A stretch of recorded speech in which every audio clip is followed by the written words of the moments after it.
Her nails dug into my back like she wanted to carve her initials into me.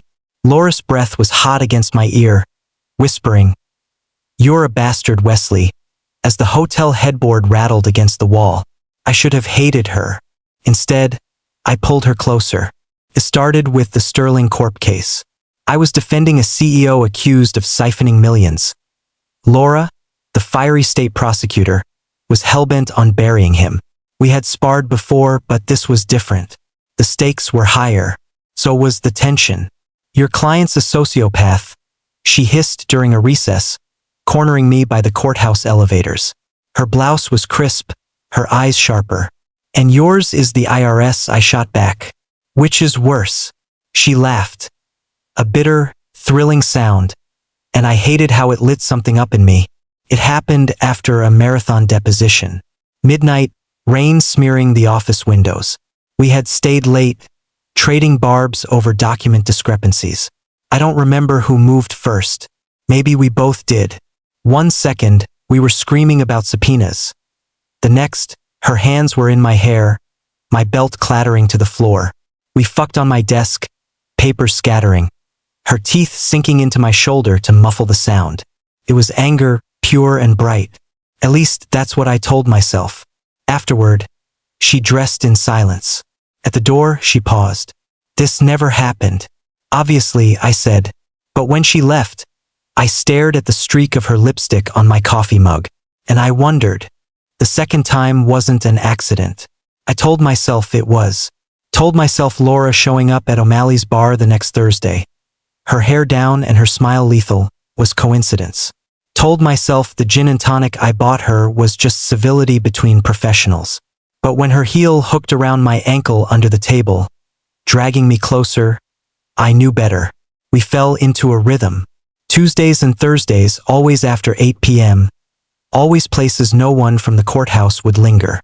Motel rooms with flickering neon signs. The back seat of her Lexus. Fogged windows hiding us from the world. Once, even the janitor's closet during a recess. Her muffled laughter against my neck as the judge's voice echoed down the hall. It was supposed to be hate. Simple, sweaty hate. But hate doesn't make you trace someone's scars in the dark. Thelma noticed first. My wife has always been a human lie detector. 10 years of marriage will do that.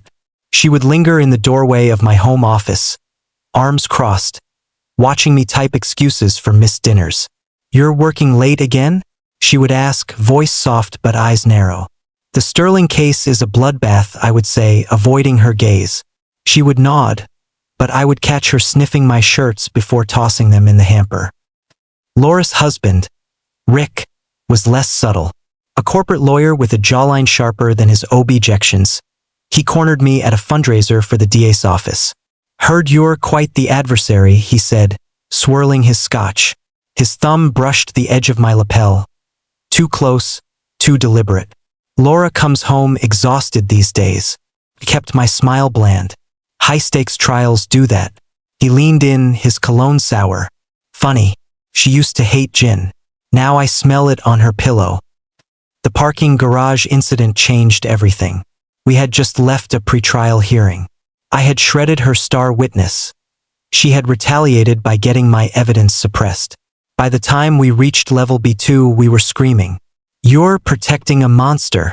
She spat, heels clacking as she stalked toward her car. "And you're prosecuting the wrong one." I grabbed her wrist. "Bad move." She whirled, shoving me against a concrete pillar. Our mouths collided, a mess of teeth and fury. Her briefcase hit the ground, files spilling as I lifted her onto the hood of a stranger's Toyota. She wrapped her legs around my hips, her moan echoing off the low ceiling. It was raw, reckless, real. After, as we straightened wrinkled suits, she avoided my eyes. "This ends now." "Sure," I said, watching her smeared lipstick. But when I got home, Thelma was waiting. She stood in the kitchen holding a receipt, the kind printed on thick, creamy paper. "The Belmont Hotel, 9:43 p.m., room 412. You said you were at the office," she whispered. The microwave clock blinked 11:17. Rain tapped the windows. Somewhere our dog whined. I opened my mouth, closed it. Thelma's tears hit the receipt first, blurring the ink. Who is she, Wes? In the silence, my phone buzzes. A text lights up the screen. I am outside. We need to talk. Laura. Thelma didn't scream. She never did. Her anger was quiet, glacial, the kind that left frostbite.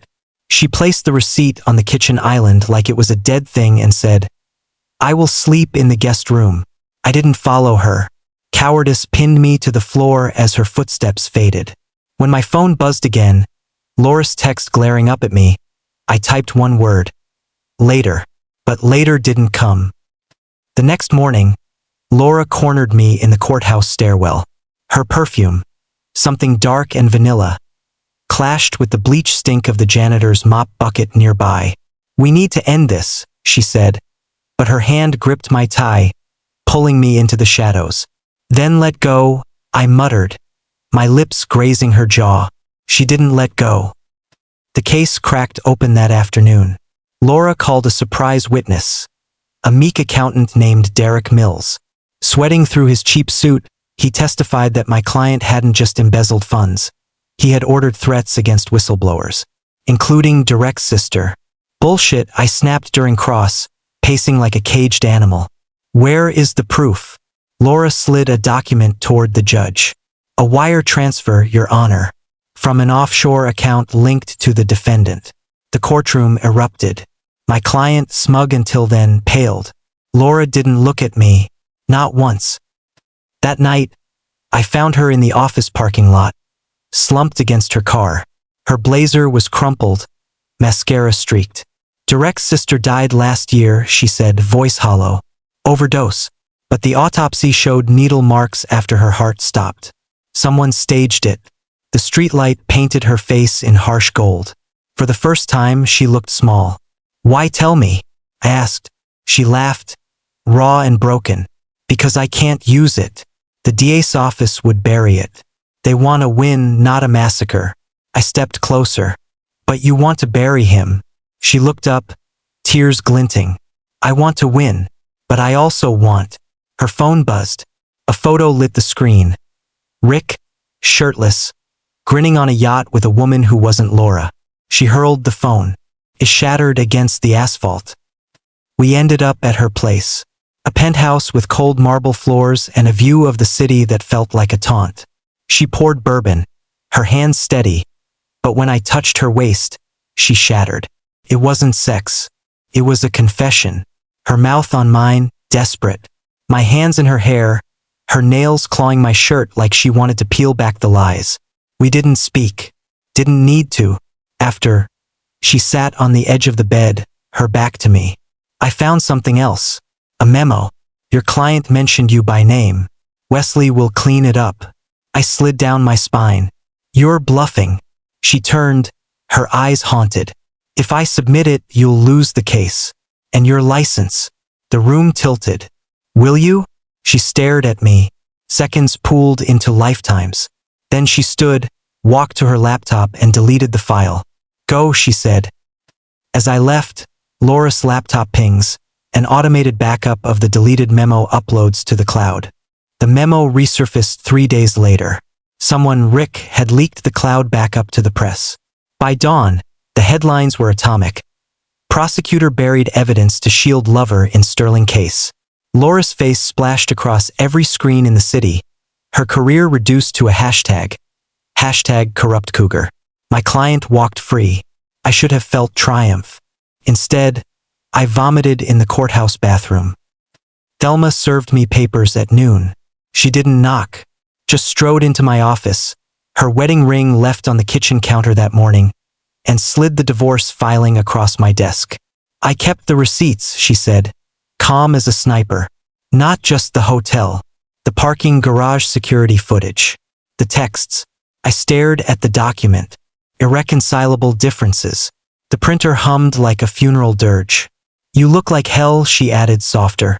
I am sorry, I said, because it was all I had left. She paused at the door. So am I. Laura's penthouse was surrounded by vans when I arrived, cameras snarling like wolves.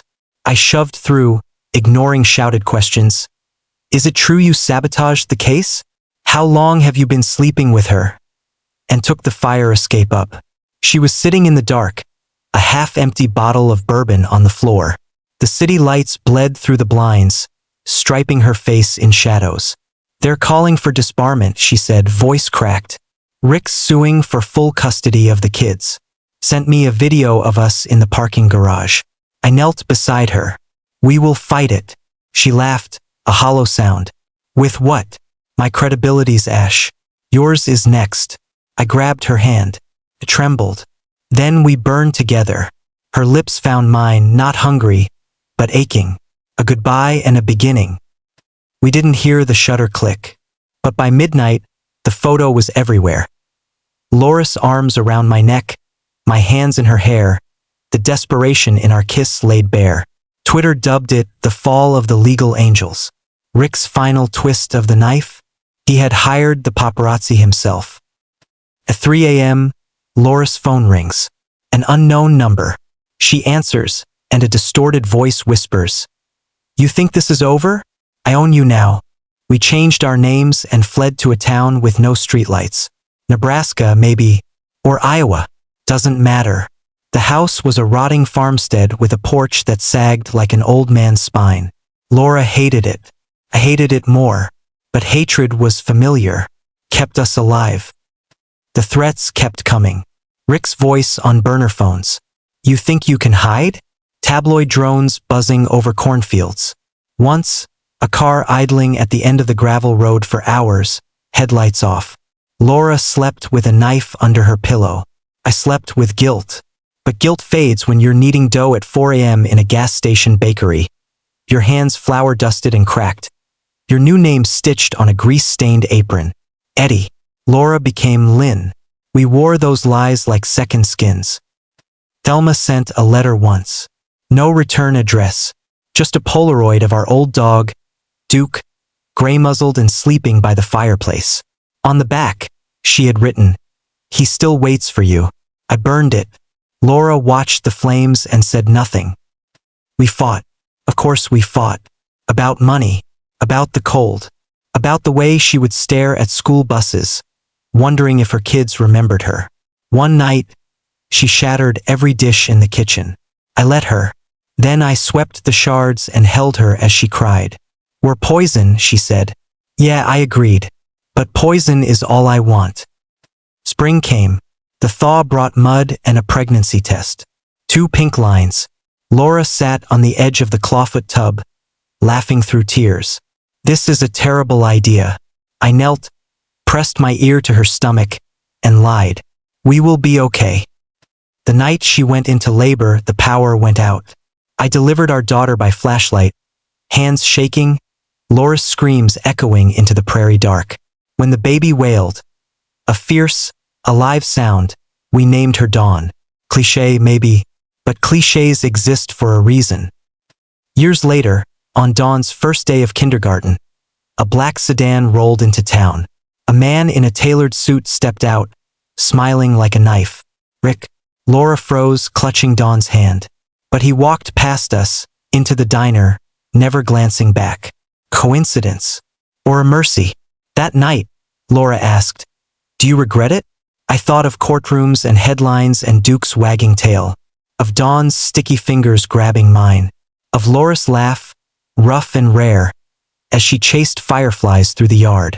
Every day, I said, and never. She kissed me. Slow, sweet, a promise. And for the first time, it felt like enough. If the story gripped you, rage, ache, or made you text an ex at 2 a.m., like, share, and subscribe. Your support keeps these twisted tales alive.